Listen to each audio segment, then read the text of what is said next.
नमस्कार। सबसे पहले तो आप लोग का यहाँ आने के लिए धन्यवाद।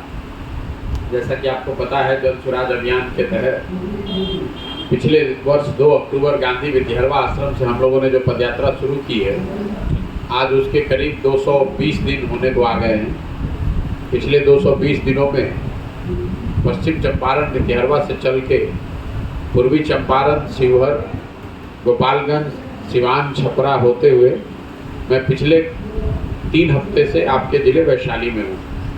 यहाँ से 10 या 11 तारीख को मैं समस्तीपुर में जाऊँगा। मोरबा से वहाँ इंटर करूँगा। अभी तक का जो अनुभव है, प्रखंड के स्तर पर जब हम लोग जाते हैं तो आप लोगों की मदद से प्रखंड के स्तर पर मिलते हैं, अपना अनुभव साझा करते हैं।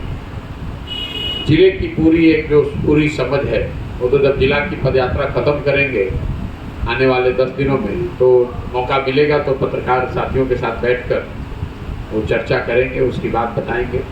लेकिन अभी तक का जो अनुभव है उसका एक संक्षिप्त ब्यौरा आपको दे देते हैं। पहले 220 दिन का जो अनुभव है, जो कि वैशाली स्पेसिफिक नहीं है, फिर उसके बाद वैशाली में जो देखा अलग से वो आपको बता देंगे। तो अभी तक 220 दिन चलने के बाद हम लोग का अनुभव ये है कि बिहार में बेरोजगारी और पलायन ये जनता की नज़र में सबसे बड़ी समस्या है। अब आप ये कह सकते हैं कि बेरोजगारी और पलायन के लिए ये बड़ी समस्या है, जानने के लिए आपको पदयात्रा करने की ज़रूरत नहीं है। ये तो बात आप पटना में बैठ के भी बता सकते हैं। लेकिन पदयात्रा के दौरान चीज़ों को जब गांव में ज़मीन पर करीब से देखा हम लोगों ने, तो इस समस्या की विकरालता का और इसके सामाजिक पहलुओं की समझ बेहतर हुई। इसके विकरालता का आलम यह है कि बेरोजगारी और पलायन दोनों सिर्फ गरीबों की समस्या नहीं है। ये सिर्फ उनकी समस्या नहीं है जिनके बच्चे मजदूरी कर रहे हैं। मध्यम वर्गीय और आर्थिक तौर पर समृद्ध परिवारों में भी बच्चों के रोजगार की जो समस्या है वो बहुत बड़ी है। उसी तरीके से पलायन, कई बार हम लोग को लगता है कि ये गरीब लोग पलायन कर रहे हैं। ऐसी बात नहीं।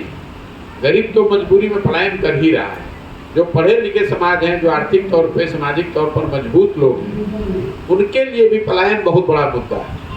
क्योंकि उनके भी बच्चों को पढ़ाई के लिए बिहार से बाहर ही जाना है, नौकरी बिहार से बाहर ही करना है। उनके भी घर में कोई अगर बीमार पड़ जाए तो इलाज के लिए बाहर ही जाना है। तो जो गाँव में जब हम लोग जा रहे हैं तो ये देखा कि ज़्यादातर गांव में 40-50% से ज़्यादा युवा गांव में रहता ही नहीं है। गांव में आपको बच्चे, बूढ़े और औरतें मिलती हैं। युवा गांव में बचा ही नहीं। वो कभी छठ में, ईद में, दिवाली में, परिवार में शादी हुआ तो आया, बाकी टाइम वो गांव में है। गांव के गांव खाली हो गए हैं। दूसरा, जो ये परिवार की परिकल्पना है वो धीरे धीरे लुप्त प्राय हो गई, खत्म हो गई है। शायद ही कोई ऐसा परिवार मिलता है, गरीब का हो या मध्यम वर्गीय परिवार हो, जहां माता पिता